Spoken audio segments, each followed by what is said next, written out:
Welcome to my YouTube channel super academy. I am Mukhtiar.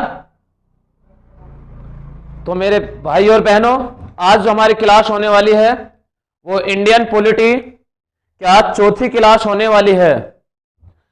कौन सी? चौथी class होने वाली है। और आज की क्लास में हम कराने वाले हैं अनुसूचियां। तो ध्यान देना, अनुसूचियां संविधान की मूल प्रतिलिपि में कुल कितनी अनुसूचियां थी? तो संविधान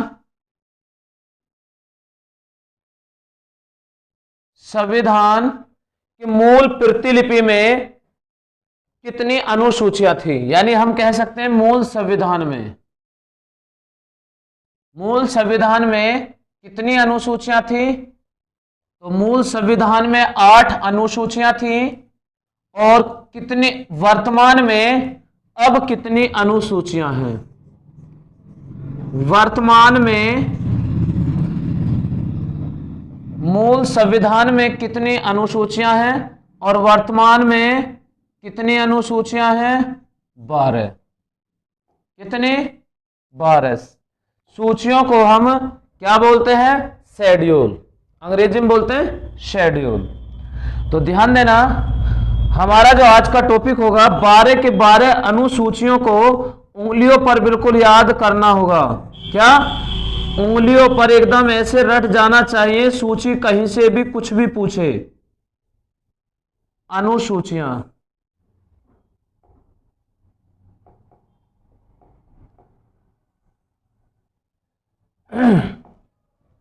तो ध्यान देना, अनुसूचियां। अनुसूची नंबर 1 में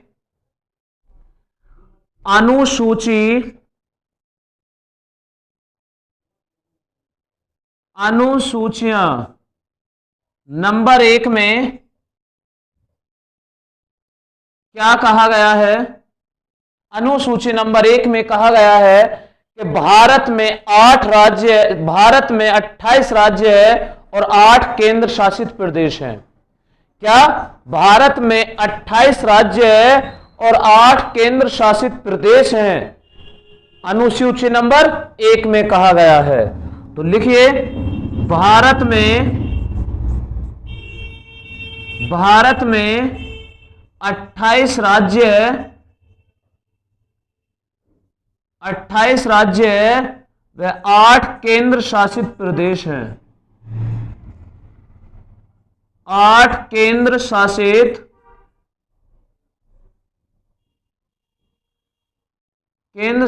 प्रदेश हैं।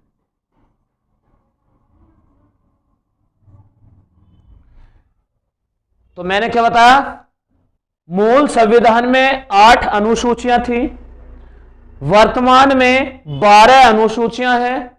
अनुसूची नंबर 1 में क्या है कि भारत में 28 राज्य हैं और 8 केंद्र शासित प्रदेश हैं। तो अब चलते हैं अनुसूची नंबर 2। अनुसूची नंबर 2। और अनुसूची नंबर 2 में क्या कहा गया है? तो अनुसूची नंबर 2 में पदाधिकारियों के वेतन और भत्ते के बारे में कहा गया है। पदाधिकारियों के वेतन और भत्ते के बारे में कहा गया है। चाहे वो राष्ट्रपति हो, चाहे वो राज्यपाल हो, अब कोई भी पद हो, उसके वेतन और भत्ते के बारे में कहा गया है। तो लिखिए नोट करके कि पदाधिकारियों के बारे में, पदाधिकारियों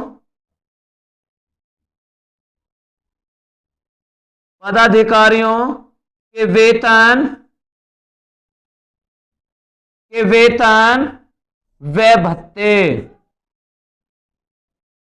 वेतन व भत्ते। अब किस किस के वेतन? तो एग्जाम्पल के लिए मैं लिख रहा हूं 2-4 के नाम, जैसे कि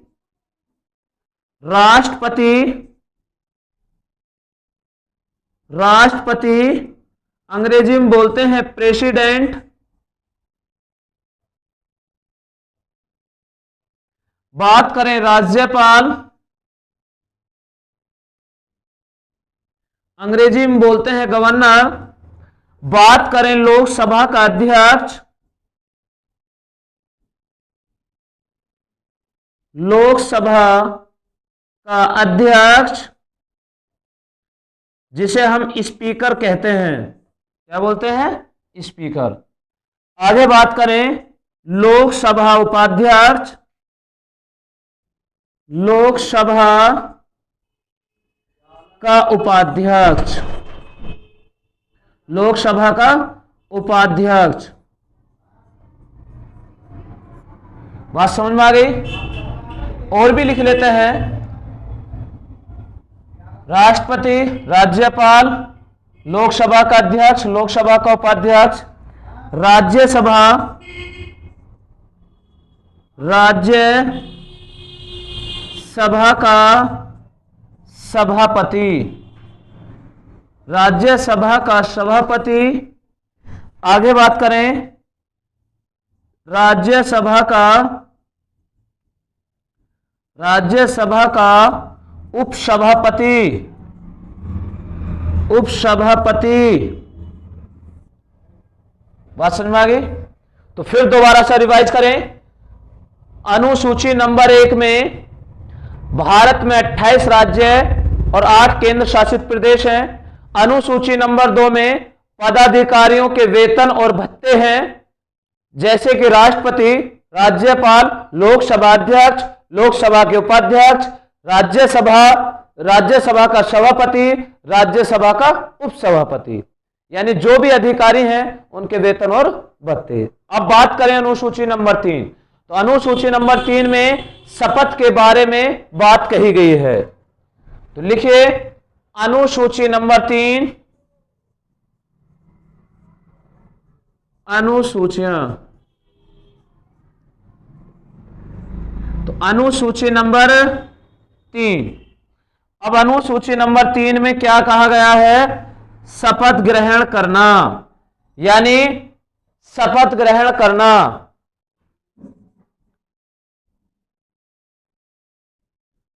शपथ ग्रहण प्रारूप।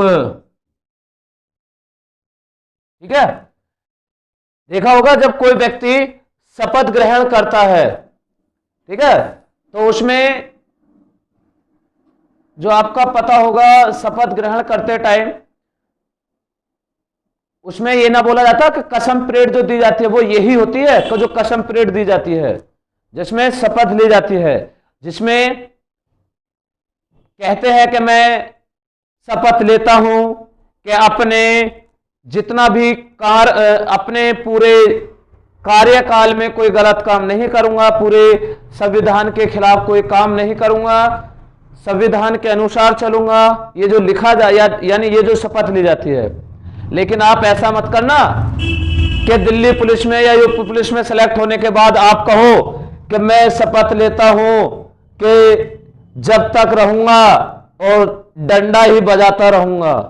तो ज्यादा डंडा बजाने की कोशिश मत करना, ठीक है। चलो अनुसूची नंबर 4, अनुसूची नंबर 4। तो अनुसूची नंबर 4 में क्या कहा गया है? राज्यसभा, यानी किसी भी राज्य में राज्यसभा या किसी भी राज्य या केंद्र शासित प्रदेश में राज्यसभा की सीट कितनी होंगी, ये बात किस में कही गई है? अनुसूची नंबर 4 में। तो नोट करके लिखिए, अनुसूची नंबर 4 में राज्यसभा में, यानी राज्यसभा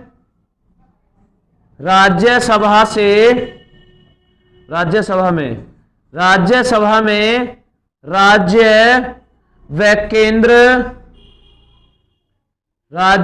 केंद्र शासित प्रदेश की क्षेत्रों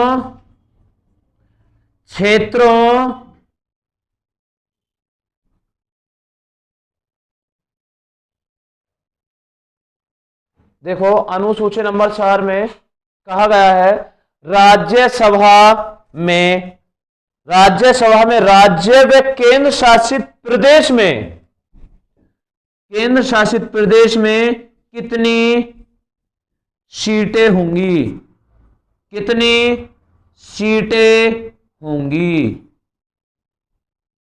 फिर ध्यान देना, राज्यसभा में राज्य व केंद्र शासित प्रदेश में कितनी सीटें होंगी। ये बात कौन से अनुसूची नंबर में कहा गया है? अनुसूची नंबर 4 में। तो अब लिखते हैं अनुसूची नंबर 5। कौन सी? अनुसूची नंबर 5। तो अनुसूची नंबर 5 में क्या कहा गया है? जितने भी अनुसूची नंबर 5 में देखिए, जो भी अनुसूचित जनजाति है, अनुसूचित जनजाति के लिए जो आरक्षण का प्रावधान है वो अनुसूची नंबर 5 में दिया गया है। ठीक है, तो लिखिए अनुसूचित क्षेत्र, अनुसूचित क्षेत्र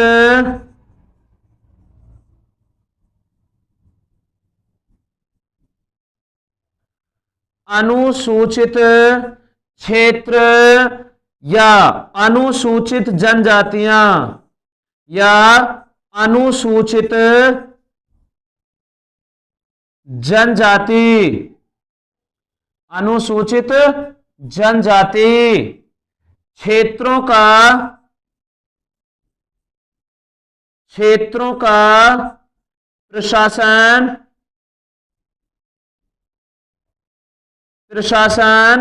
व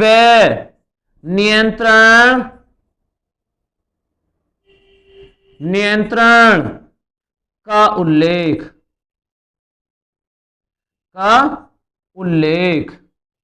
बात समझ में आ गई होगी।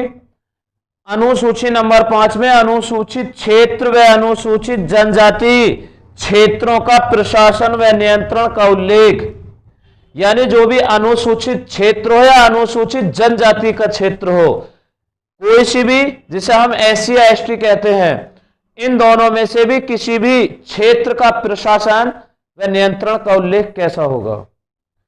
इसके बाद अगर हम बात करें अनुसूची नंबर 6, कौन सा? अनुसूची नंबर 6। तो लिखिए इसमें अनुसूची नंबर 6 में जितने भी, और वो कौन कौन से हैं पहले मैं आपको लिखवा देता हूं। ए एम टी एम अनुसूचित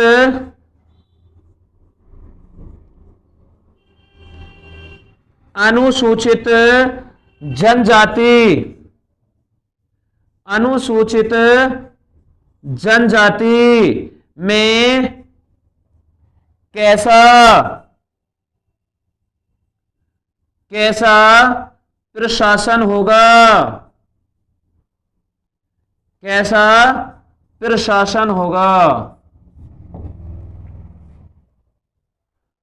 देखिए ये क्या है? तो AMTM यानी ये 4 राज्य हैं, इन राज्यों में कैसा प्रशासन होगा। ये बात कौन से अनुसूची में कहा गई है? तो अनुसूची नंबर 6 में कही गई है। अब वो राज्य कौन कौन से हैं? तो ए से असम,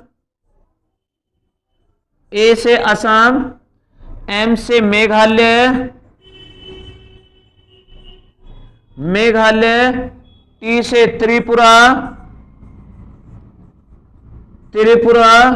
और एम से मिजोरम,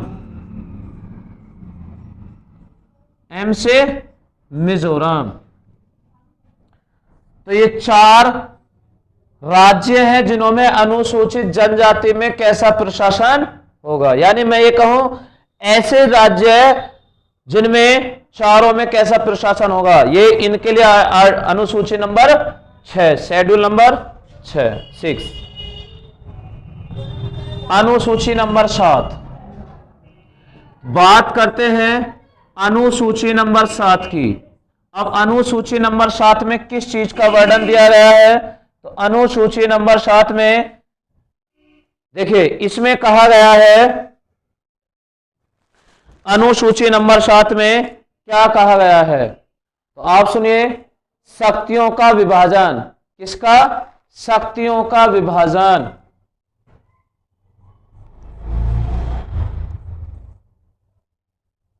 शक्ति का विभाजन।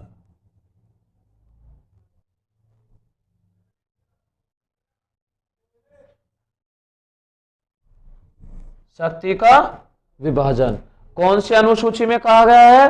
अनुसूची नंबर 7 में। अब शक्ति भी कितने प्रकार की होती है? तो इन 7वीं अनुसूची में शक्ति का विभाजन कहा गया है, यानी जो शक्तियां होती हैं, शक्तियों का विभाजन हम ये कह सकते हैं। शक्तियों का विभाजन, तो जो शक्ति है उनको भी 3 सूचियों में रखा गया है, केंद्र सूची, राज्य सूची और समवर्ती सूची। किसमें रखा गया है? 3 सूची में, इनको 3 जगह रखा गया है। नंबर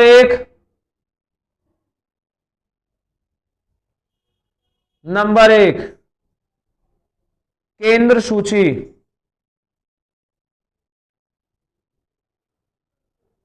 केंद्र सूची। नंबर 2, राज्य सूची।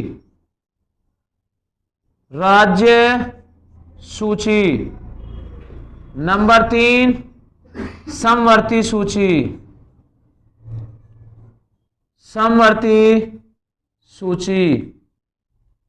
अब आप सुनिए, ये समवर्ती सूची, राज्य सूची या केंद्र सूची क्या है? तो लिखिए, केंद्र सूची वो है, यानी इसमें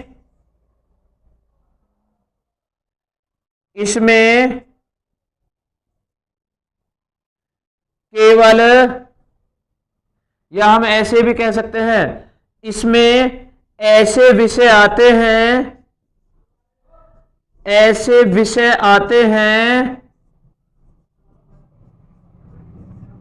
जिन पर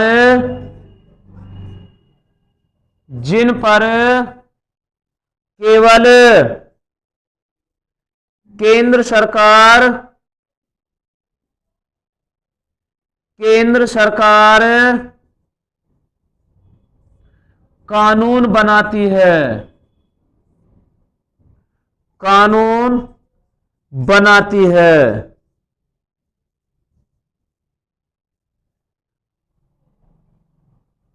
राज्य सूची, ऐसे विषय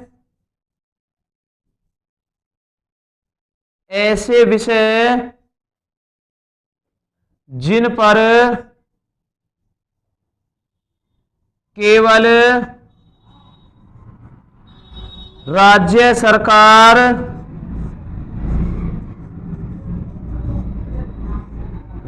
सरकार कानून बनाती है।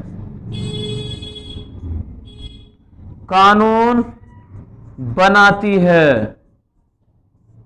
बात समझ में आ गई?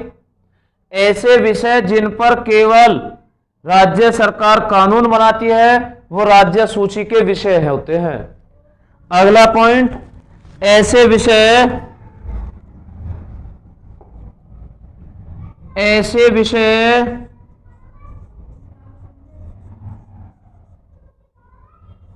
जिन पर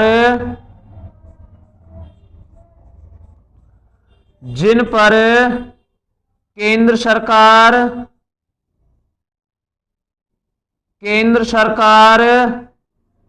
व राज्य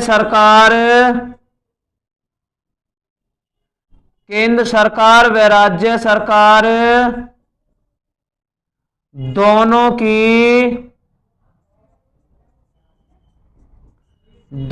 की सहमति से कानून बने। दोनों की सहमति से कानून बने। बात समझ में आ गई?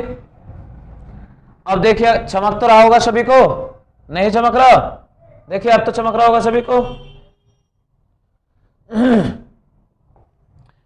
ऐसे विषय जिन पर केवल केंद्र सरकार कानून बनाती है वो केंद्र सूची के विषय में आते हैं। एग्जाम्पल में मैं कहूं, जैसे कि सेना, देखो केंद्र के अंडर में आती है। मैं कहूं रक्षा, बात सही है। मैं कहूं बैंकिंग व्यवस्था यानी बैंक, सही है। मैं कहूं रेलवे, बात सही है। मैं कहूं एयरपोर्ट,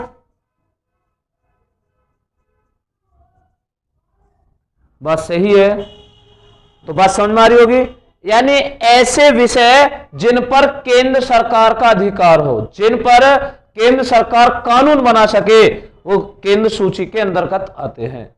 अब बात करें जो राज्य सूची के अंतर्गत आते हैं, तो एग्जाम्पल के हिसाब से अगर हम बात करें राज्य सूची के अंतर्गत कौन कौन से विषय आते हैं, जैसे कि राज्य की पुलिस,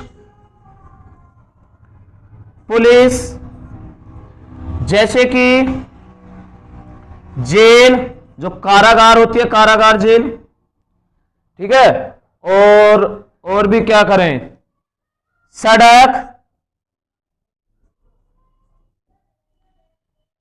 ठीक है, या और भी करें तो कृषि, ये राज्य सूची के विषय में आते हैं। यानी ऐसे विषय जिन पर राज्य सरकार कानून बना सके, ठीक है, वो राज्य सूची के विषय कहलाते हैं। बात करें समवर्ती सूची, समवर्ती सूची के भी एग्जाम्पल लिख लीजिए। समवर्ती सूची के एग्जाम्पल जैसे कि मैं कहूं शिक्षा, शिक्षा पर ऐसा नहीं कि राज्य सरकारी कानून बनाए, शिक्षा पर केंद्र भी और राज्य दोनों बनाती हैं। तो शिक्षा, इसके बाद परिवार नियोजन, क्या, परिवार नियोजन,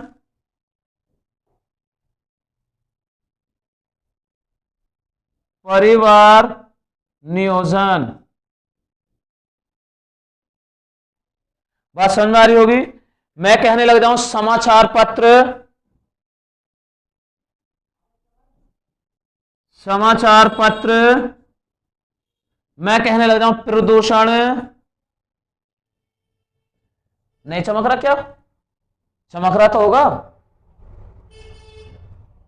देखिए,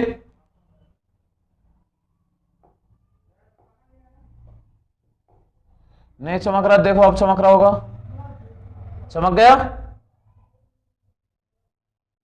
चलो तो चमक गया तो चले आगे। इससे बाद आगे बात करते हैं।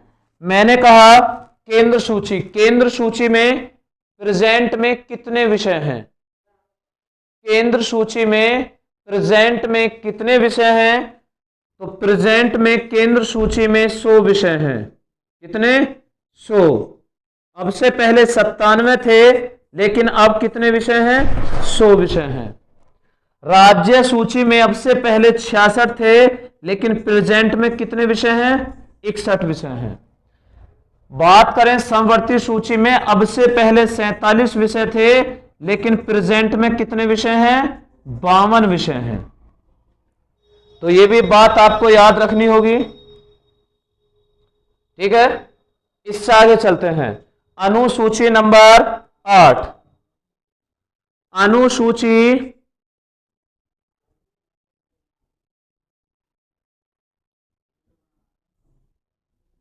8, अनुसूची नंबर 8 में किस चीज का वर्णन दिया गया है, तो देखिए अनुसूची नंबर 8 में 22 भाषाओं का उल्लेख दिया गया है। कितनी, 22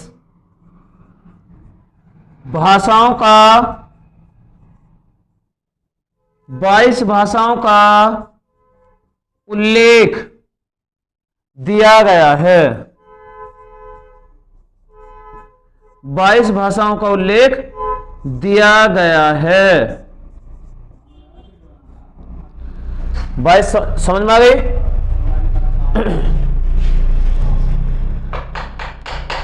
तो बात आपके अगर कोई बात समझ में नहीं हो तो कमेंट कीजिए, फिर मैं आपको एक बार दोबारा रिपीट करने जा रहा हूं, जल्दी नोट करिए।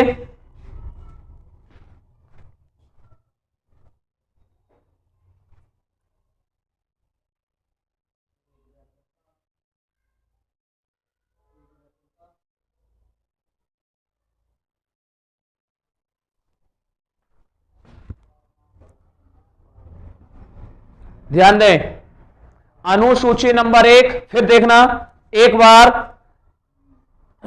अनुसूची नंबर 1 में फिर मैं शुरू से रिवाइज करा रहा हूं। मूल संविधान में कितनी अनुसूचियां थी? 12। मूल संविधान में कितनी अनुसूचियां थी? 8। प्रेजेंट में कितनी अनुसूचियां हैं? 12। अनुसूची नंबर 1 में किस चीज का वर्णन है? अनुसूची नंबर 1 में कहा गया है कि 28 देश के अंदर 28 राज्य और 8 केंद्र शासित प्रदेश हैं। अनुसूची नंबर 2 में किस चीज का वर्णन दिया गया है?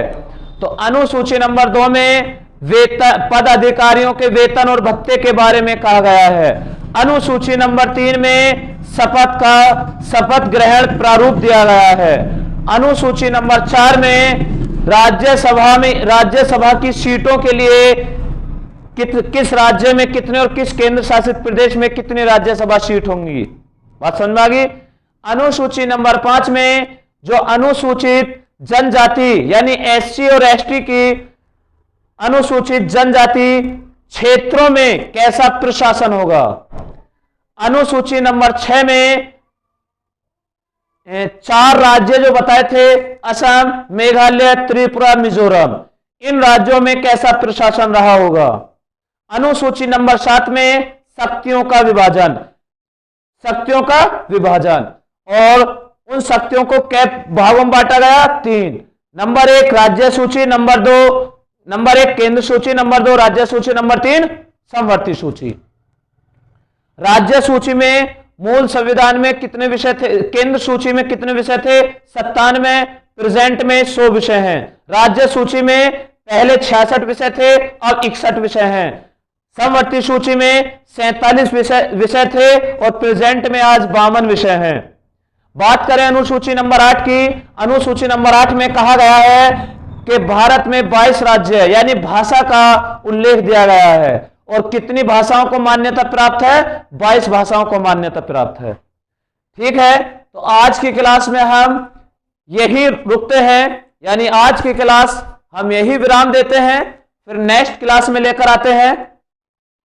ठीक है, तो जो भी भाई या बहन ऐसा हो जिसने अभी तक चैनल को सब्सक्राइब ना किया हो तो चैनल को सब्सक्राइब करें, वीडियो को ज्यादा से ज्यादा लाइक करें, शेयर करें। ठीक है, जितना हो सके इतना ज्यादा से ज्यादा शेयर करें। चलते हैं नेक्स्ट क्लास में, तब तक के लिए जय हिंद, जय भारत।